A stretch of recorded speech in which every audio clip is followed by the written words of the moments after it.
Olá pessoal, mais um vídeo de Ceci Sodero para Forjar para a Vida. Esses dias andei conversando com um amigo da época de doutorado, que eu tinha conhecido ele no mestrado, depois passou um mau tempo e eu fui encontrar com ele no doutorado.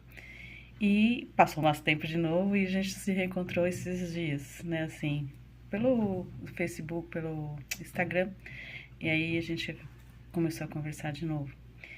E ele estava comentando comigo, né? Ele estava falando, eu perguntei do pai dele, que o pai dele era uma pessoa muito boa, muito legal.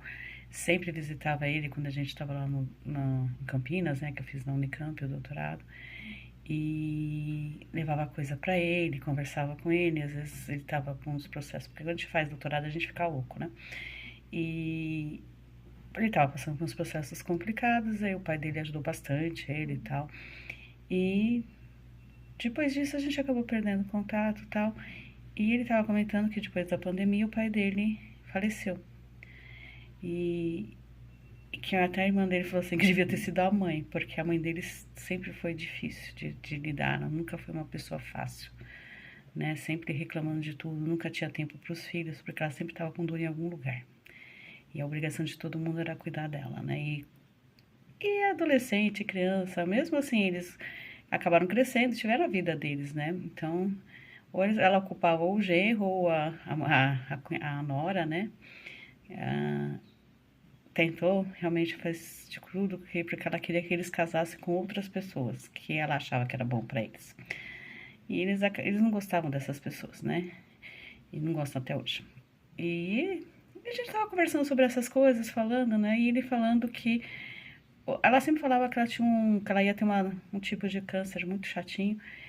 E assim, nunca teve, né? E agora ela conseguiu, de tanto que ela ficou durante mais de 30 anos cocriando câncer, ele apareceu. E ele tava falando que tinham levado em todos os médicos, que eles conheciam, né, assim, mas nenhum médico nunca tá bom, nunca é o procedimento correto que tem que ser feito, porque ela que sabe. Até que o médico perguntou pra ela qual era o procedimento que ela achava, e ela não soube responder. E aí ele falou, pediu pra eu conversar com ela e tal, né, porque ele falou assim, eu lembro da época porque a gente fazia doutorado, que você via algumas coisas com os cristais, e a gente via a questão de rearranjos atômicos dos cristais, que são harmônicos, né?